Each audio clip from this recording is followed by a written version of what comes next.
डराने का तरीका है। जब से चंडीगढ़ के मेयर इलेक्शन पर सुप्रीम कोर्ट का फैसला आया तो हमें हर जगह से खबर आने लग गई कि अब ईडी लीगल मामला होता, अगर ये इन्वेस्टिगेशन का मामला होता तो फिर ईडी कोर्ट के फैसले का इंतजार करती। नमस्कार, मैं हूं शिखा तिवारी और आप देख रहे हैं SPN 9 न्यूज। दिल्ली के मुख्यमंत्री अरविंद केजरीवाल को ईडी ने आज 7वां समन भेजा, जिसके बाद आपकी नेता अतिशी मार्लेना सिंह ने मीडिया के सामने बवाल मचा दिया। उन्होंने प्रेस कॉन्फ्रेंस कर अपनी बात रखी और कहा कि 7वां गैर कानूनी समन है ये जो दिल्ली के मुख्यमंत्री अरविंद केजरीवाल को ईडी द्वारा भेजा गया है। ईडी के हर समन पर अरविंद केजरीवाल ने जवाब दिया है, ऐसा अतिशी मार्लेना ने कहा। उन्होंने कहा कि हमने हर समन पर कानूनी सवाल उठाए हैं कि किस आधार पर ये समन भेजा गया है। आज तक हमारे एक भी सवाल का ईडी द्वारा जवाब नहीं दिया गया। इसके बाद समन पर अपनी उपस्थित होने के लिए ईडी खुद ही दिल्ली में मुख्यमंत्री अरविंद केजरीवाल को कोर्ट लेकर गई। आइए आपको सुनाते हैं कि अतिशी ने क्या कुछ कहा। एक द्वारा भेजा गया 7वां इल्लीगल समन है जो दिल्ली के मुख्यमंत्री अरविंद केजरीवाल जी को भेजा गया है। ईडी के हर समन पर अरविंद केजरीवाल जी ने जवाब दिया है। ईडी के हर समन पर हमने लीगल सवाल उठाए हैं कि किस आधार पर यह समन भेजा जा रहा है। आज तक एक भी हमारे सवाल का ईडी द्वारा जवाब नहीं दिया गया।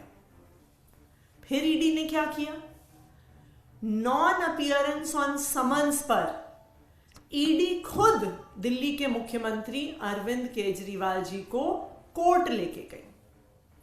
तो जब कोर्ट इस मुद्दे को सुन रहा है कि क्या यह समन लीगल है कि नहीं, क्या अरविंद केजरीवाल जी को ईडी के सामने पेश होना जरूरी है कि नहीं, जब ईडी खुद इस मामले को कोर्ट लेके गई है तो वो फिर कोर्ट के फैसले का इंतजार क्यों नहीं कर रही? अगर कोर्ट मामले को सुन रहा है तो ईडी इंतजार क्यों नहीं कर सकती? इसलिए नहीं कर सकती क्योंकि ये कोई कानूनी प्रक्रिया नहीं है, ये कोई जांच भी नहीं है। ये सिर्फ आम आदमी पार्टी को और अरविंद केजरीवाल जी को धमकाने का तरीका है, डराने का तरीका है। जब से चंडीगढ़ के मेयर इलेक्शन पर सुप्रीम कोर्ट का फैसला आया तो हमें हर जगह से खबर आने लग गई कि अब ईडी समन करने वाली है, अब ईडी अरेस्ट करने वाली है, अब सीबीआई समन करने वाली है, सीबीआई अरेस्ट करने वाली है, क्योंकि चंडीगढ़ में आम आदमी पार्टी का जीत का बदला, चंडीगढ़ में जो सुप्रीम कोर्ट ने जिस तरह लोकतंत्र को अपहोल्ड किया है उसका बदला भारतीय जनता पार्टी को लेना है। और आज जो समन अरविंद केजरीवाल जी को आया है वो सिर्फ और सिर्फ चंडीगढ़ के मेयर चुनाव के बदले का प्रयास है। क्योंकि अगर ये लीगल मामला होता, अगर ये इन्वेस्टिगेशन का मामला होता तो फिर ईडी कोर्ट के फैसले का इंतजार करती। अगर ये सिर्फ लीगल मामला होता तो ईडी अभी चल रहे दिल्ली सरकार के बजट सत्र का खत्म होने का इंतजार करती।